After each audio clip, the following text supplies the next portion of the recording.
no introduction, and I don't want you guys to have to listen to me, and he's probably going to push me out in 1 minute. Thank you very much for coming, Rabbi. You do it.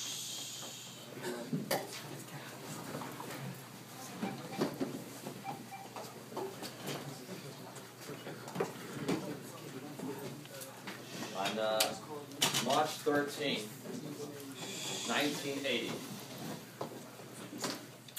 was an amazingly big ice storm. And this ice storm, which I don't remember that we've had one since then.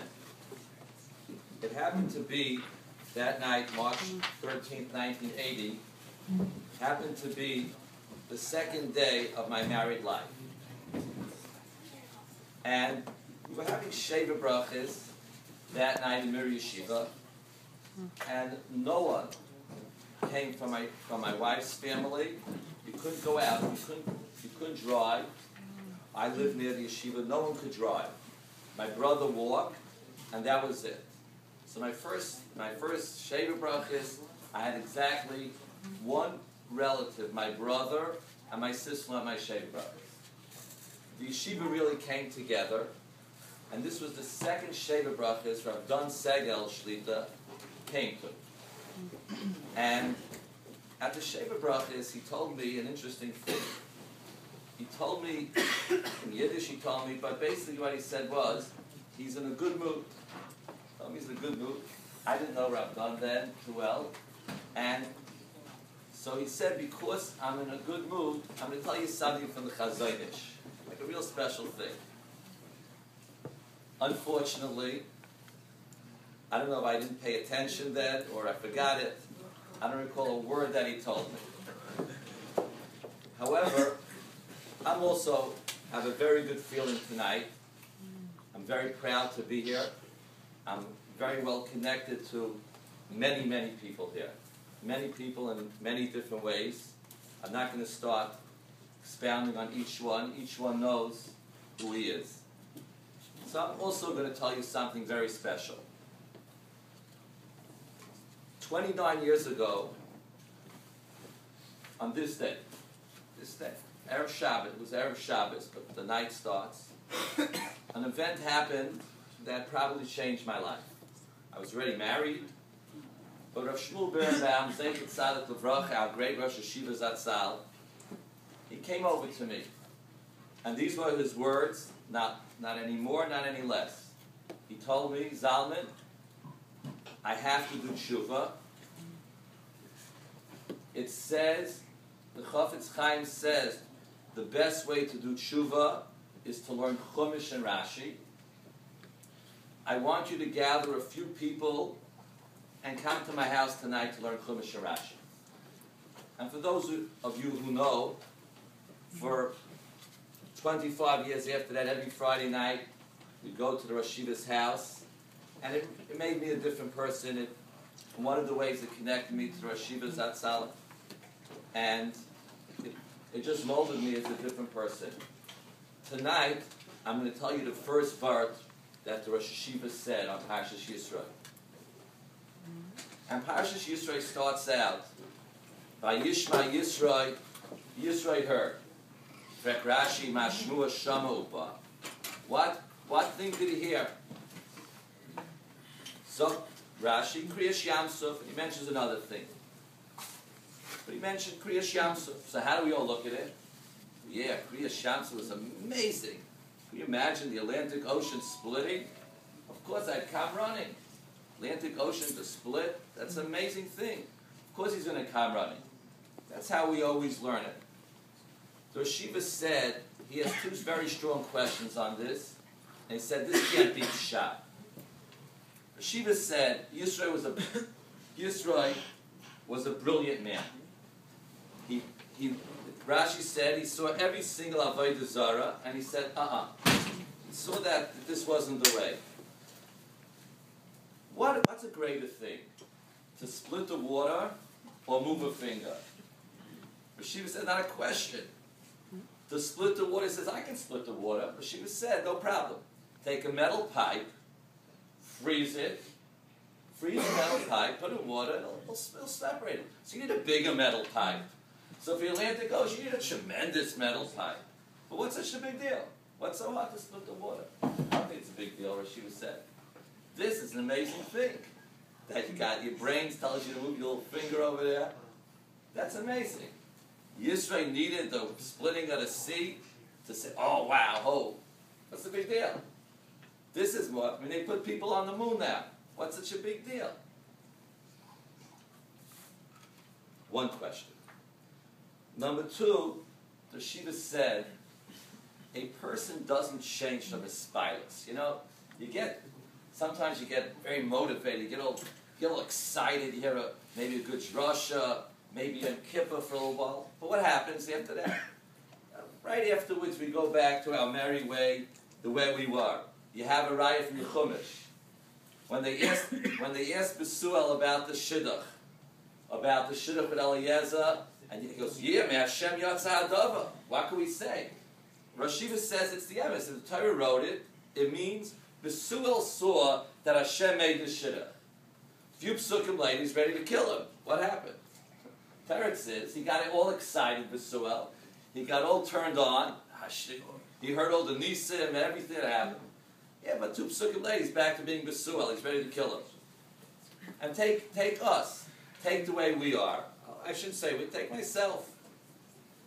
I was thinking of trying to give you an example of a time in my life where I got very, very excited, but I remained the same. I was 18 years old, and I was learning by one of the Gedolei Hadar, Rav Gusman Zeichet Tzalek Levrach. He's not so well known, but for those who know he's from the Gedolei. He was from the Gedolei Hadar in Europe in the 1930s, and I was learning, and we were in a shir, a very small shir. For some reason, he had a small yeshiva. There were a few boys sitting in shir, and a great person was nifta. No one ever heard of him, I don't think. His name was Rabbi Vigda Sipashti. He was in Europe, and he had a tzava that when he passes away, the Rosh Hashiva should take care of the levaya. So here's the scene. Here's the scene. And this is a true story what I'm telling you right now. This is the scene. The Shiva is giving shir, and he had plenty of svarim piled up. He was giving this big pilpul shir. He's preparing for us. And this, just follow 2 svarim. This is the Yishalmi. This is a Yishalmi. And this is a Rashba. And we were learning the sugya of Otzitz Nakov, which has Yishalmis about Zroyim. And he got a phone call about the Levaya. He had to take the phone call, and he went like this. He took the Rashba, it was open, and he put it on top of the Yishalmi. Good. So we got the Rashba on top of the Yishalmi. Finished the phone call, hung up the phone, and then starts and reads off almost a whole amid of Yishalmi looking in the Rashba. We were sitting there, I mean, we knew Yishalmi like we know Ashrei. And then he called over my brother, and told my brother that he's responsible for the Levaya, which was by Rav Chaim Shmulevitz Zeichet Tzadok Levracha. Took place, Rav Chaim was maspid the next day. And he said, I want you to be in command of Shmira. Who has to do Shmira? So who do you pick to go Shmira from 12 o'clock at night to 5:30 in the morning? Who are you going to tell? Go tell the guy to do it? Of course you do it, and tell your younger brother to do it. So, okay, 12 o'clock, I'm walking the streets of Yerushalayim to where the morgue, was. There was no refrigeration. Now, if there is, I don't know. There certainly wasn't then. For some reason, it was from the coldest nights I ever remember. And I was walking the streets of Yerushalayim, and I came there, and I walked to my brother, and the scene was amazing. It wasn't like these modern places where you have refrigeration, a nice place to sit. It was stone floor. The mace was just wrapped with a sheet. The zehu. And then I looked over there, and there was a lady. She was sitting and crying over an Israeli soldier. The whole night. And there, I'm watching this gadol from Europe, Rav Shipperstein, lying on the floor. I just seen the Gainus Rav Gusman. I was freezing and hearing this lady, and I said to myself, like, that's it. Everything else is Narishkeit. And I was 18 years old at the time.